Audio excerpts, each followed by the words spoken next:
کہ اگر ہماری آواز ایک مائک سے پورے جلسے اور پنڈال تک پہنچ سکتی ہے تو 10 مائک لگا کر ہم اس میں پیسہ بہائیں اور خرچ کریں، چاہے وہ اس شکل میں ہو اور چاہے وہ اپنی اولاد کی تعمیر و ترقی کے سلسلے میں ہو،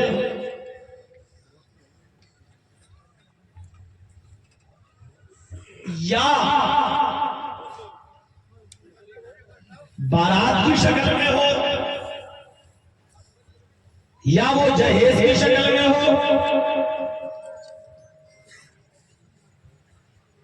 غرض یہ ہے کہ فضول کہتے ہی اسی کو ہیں کہ ضرورت سے زیادہ ہم کسی چیز پر اپنی دولت کو پانی کی طرح سے بہا دیں، وہی چیز فضول خرچی کہلاتا ہے۔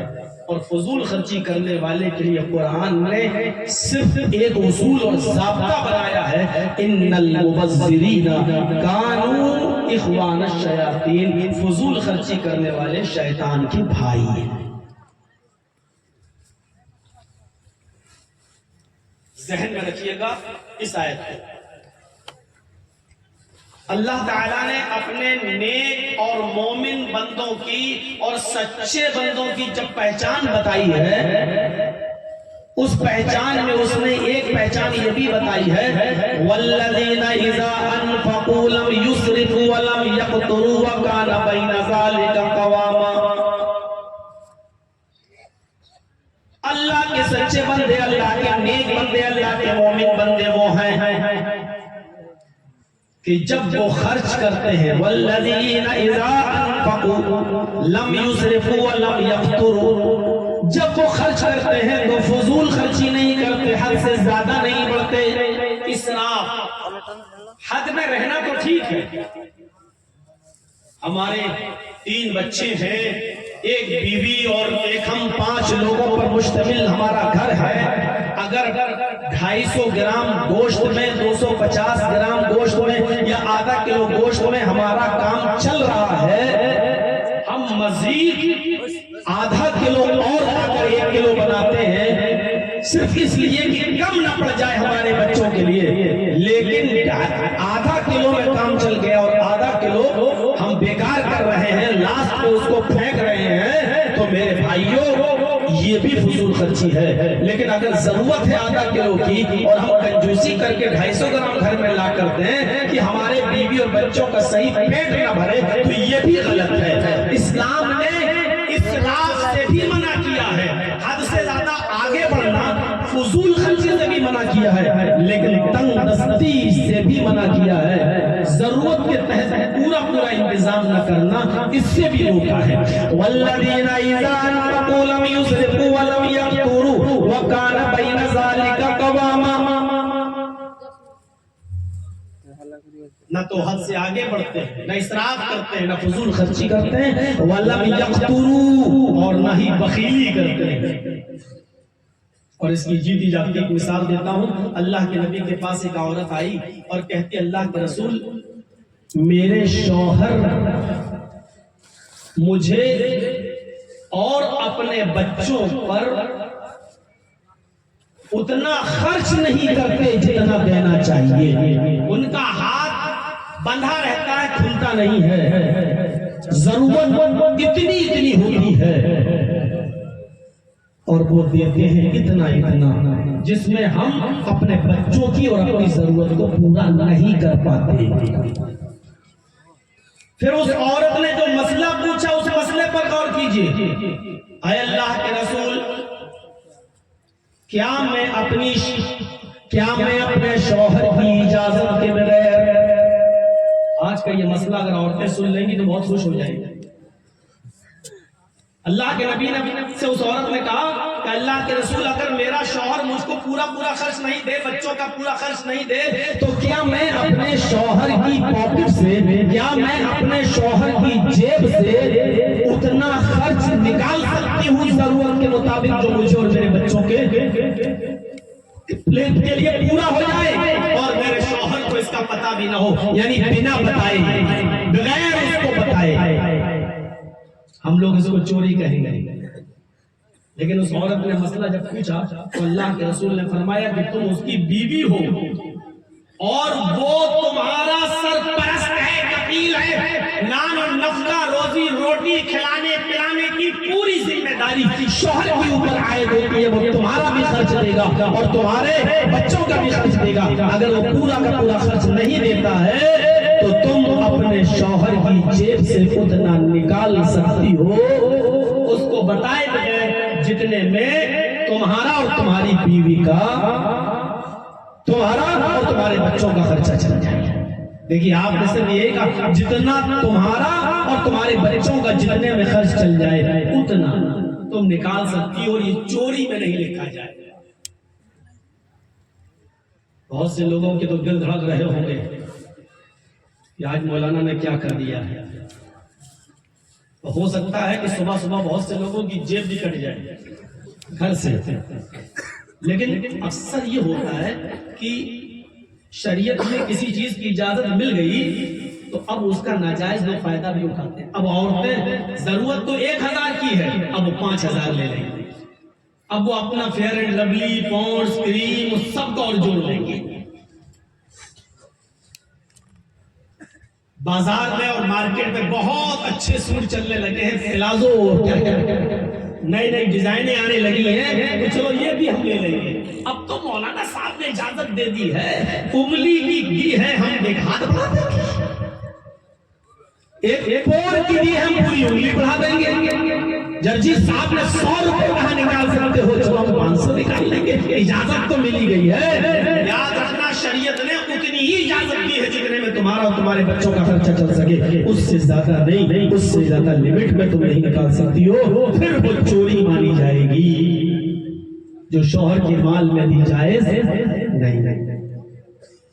پورا واقعہ بتانے کا مقصد یہ ہے کہ اگر شوہر تنگی میں رکھتا ہے تو وہ بھی جائز نہیں ہے، اور حد سے زیادہ فضول خرچی کرے، حد سے زیادہ پڑھائے، حد سے زیادہ آگے بڑھے۔ بچہ ایک کھلونے میں خوش ہو سکتا ہے تو 5 کھلونے دلا رہے ہو، یہ فضول خرچی ہے۔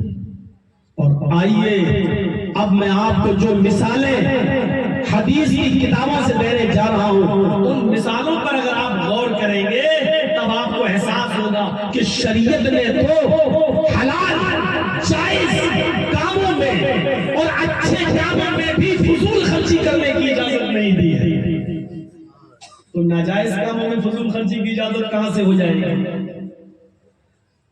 اگر 5 آدمی لڑکی والے کے یہاں جا کر نکاح پڑھا کر ودا کر کے رخصتی کر کے ودا ہو کر نکاح کر کے لایا جا سکتا ہے تو یہ 200 250 300 چوروں لٹیروں کو لے جانے کی ضرورت ہے۔ میں نے صحیح جملہ بولا ہے،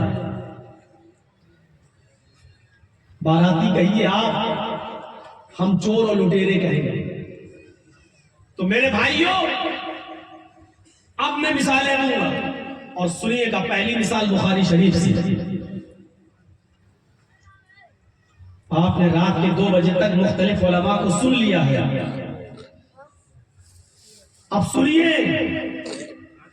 نبی اکرم صلی اللہ علیہ وسلم اپنے گھر میں اپنے بستر پر لیٹے ہوئے ہیں، لیکن بھوک کی وجہ سے نیند نہیں آ رہی ہے۔ کس کو؟ نبی اکرم۔ یہاں تو جلسوں میں بھوک برداشت نہیں ہوتی، ابھی چلے جائیں گے جلیبی کھانے، پروگرام سنتے سنتے چلے جائیں گے، کہ آواز تو آئی نہیں مائک پہ، چلو ادھر بھی سنائی دے گا۔ نبی اکرم گھر میں سوئے ہیں لیکن نیند نہیں آ رہی ہے بھوک کی وجہ سے، رات ہی میں اٹھتے ہیں اور نکل جاتے ہیں گھر کے باہر۔ جب رات میں گھر سے باہر نکلتے ہیں تو کیا دیکھتے ہیں؟ جس سڑک پر جس راستے پہ چل رہے ہیں اندھیرے میں کوئی آ رہا ہے۔ آج کل کی طرح ٹیوب لائٹوں کا زمانہ نہیں تھا، لائٹ کا زمانہ نہیں تھا، کمکموں کا زمانہ نہیں تھا، بجلی کا زمانہ نہیں تھا، اس لیے اندھیرے میں نہیں پہچان پائے، لیکن قریب گئے تو دیکھا یہ کوئی اور نہیں، یہ تو ابو بکر صدیق ہے۔ کہا ابو بکر اتنی رات میں تم یہاں کیسے؟ چھوٹ نہیں دیں۔ حضرت ابو بکر صدیق نے فرمایا اللہ کے نبی میں گھر میں لیٹا ہوا تھا، آج میرے گھر میں کھانا نہیں بنا،